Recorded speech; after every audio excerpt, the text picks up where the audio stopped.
With our fall 2013 release, Arena is adding new product offerings that expand the scope of the Arena PLM solution beyond bomb control. You'll use Arena projects to track work as you develop and build products, with a schedule linked directly to the assemblies, components, and changes where work needs to be done. Your project will move through phases you create. As all users, even your suppliers, mark the status of their assignments, instantly updating everyone involved on the shared schedule. And you'll track project metrics with easy-to-build reports that play nice with other programs, giving you a bird's-eye view of project efficiency and trouble spots, all in the cloud. With Arena Demand, you'll get a clear picture of exact material demands across your product lines. Based on manufacturing projections up to a year out, you'll know what you're spending, where you're spending it, and how you could spend it better, taking the guesswork out of negotiations with your suppliers to get their best price every time. Want more? With our new API, you'll connect Arena PLM to other systems, send costs from your ERP system to your workspace automatically, or keep your bill of materials up to date from your CAD system. And one more new product this release, Arena Exchange. You'll share information from any system up and down your supply chain.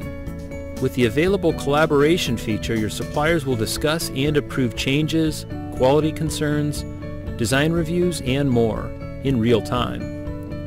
So welcome to the PLM sweet spot in the cloud, Arena PLM.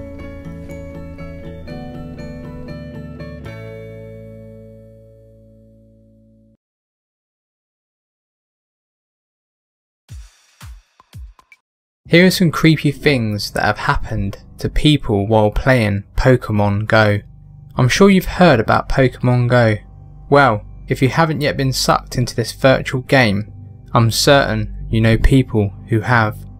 If you go for a walk or look outside your house, there's probably someone snooping around your area right now in search of a Pokémon.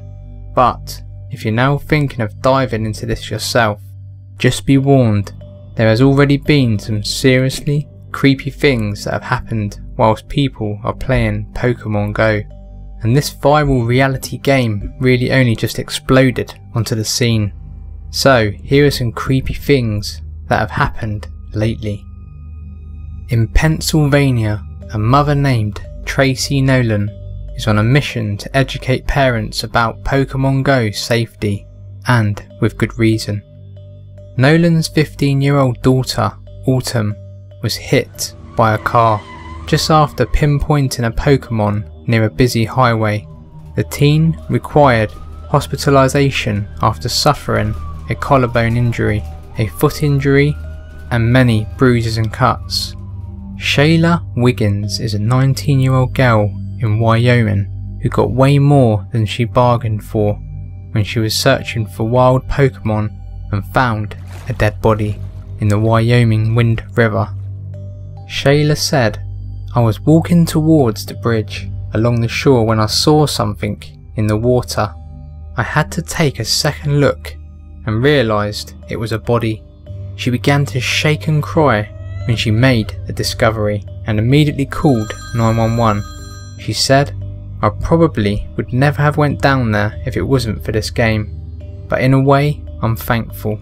I feel like I've helped find this body who could have been there for days." 2 men in California suffered moderate injuries when they fell off a cliff while playing Pokémon Go. The men, who had disregarded warning signs posted in the area, admitted to taking the tumble due to the argumented reality game. One fell about 50 feet and his friend fell 80 to 90 feet, requiring assistance from the local fire department for rescue.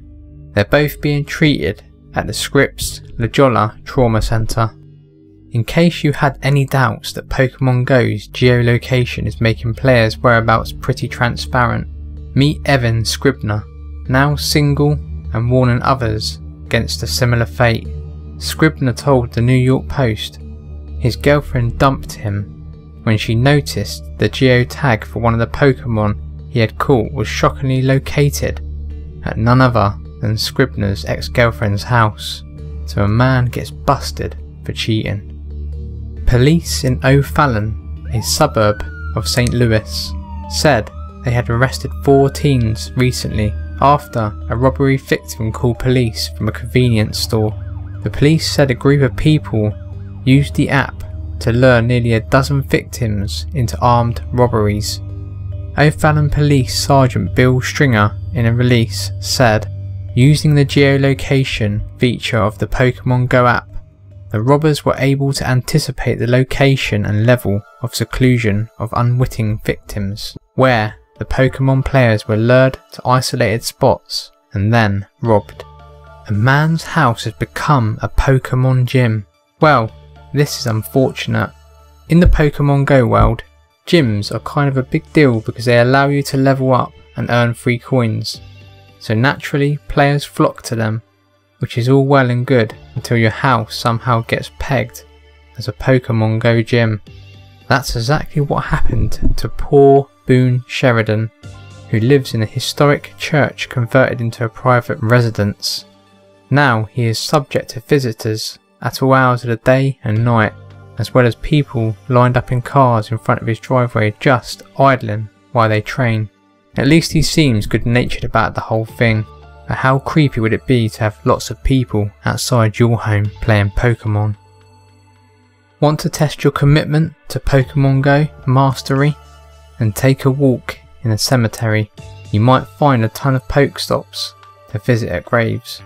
According to a Reddit user, they drove by a cemetery earlier this week while playing Pokemon Go, and the ground lit up like a starry night with glowing blue Pokestop cubes hovering over all of the graves.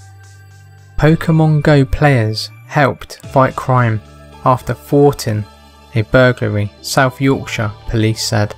Officers were called to the Wheatley area of Doncaster on Saturday when players called 999 after seeing what they thought was a theft taking place. A police statement said, "I never thought I would write this headline, but Pokemon Go has helped fight crime." The force said the 2 men had been arrested on suspicion of burglary in relation to the incident. 2 teenagers playing Pokemon Go late at night in their car in Florida were shot at by a householder who mistook them for burglars, police said. The man said he shot at their car after they refused to stop when he challenged them on Saturday. They were not hurt. He said that earlier he had heard the pair say, "Did you get anything?" Police say they received a call from the parents of one of the teenagers when it was noticed later that bullets had caused a flat tyre. The parents said the teenagers did not realise they were being shot at and thought that the man was just trying to scare them. Detectives are investigating the attempted robbery of 2 men who were attacked after playing Pokemon Go early Wednesday morning in Lakewood. The victims were approached by a man with a black handgun at about 2:40 AM while walking home after playing the popular game on their cell phones, according to a Los Angeles County Sheriff's Department news release. A tan vehicle pulled alongside the victims, and the man came out and demanded their belongings. The news release said one of the victims, a Marine veteran who asked to be identified only by his first name, Sean, said he lunged at the man with a knife. Sean said he suffered a broken nose and a busted lip during the altercation. The man with the gun eventually ran back to the vehicle and attempted to run over the victims, but did not hit them, deputy said. So, that's some of the crazy stories that have been happening recently with players playing the Pokemon Go game.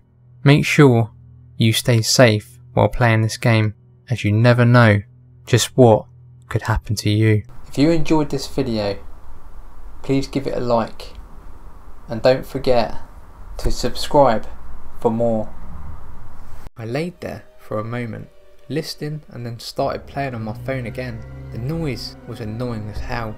I tried ignoring it, but it sounded like it was getting closer. Finally, it sounded like it had to be no more than 10 feet from the tent. At this point, I was getting a little unsettled. I had seen coyotes in Calgary before, and I thought of them as pretty harmless.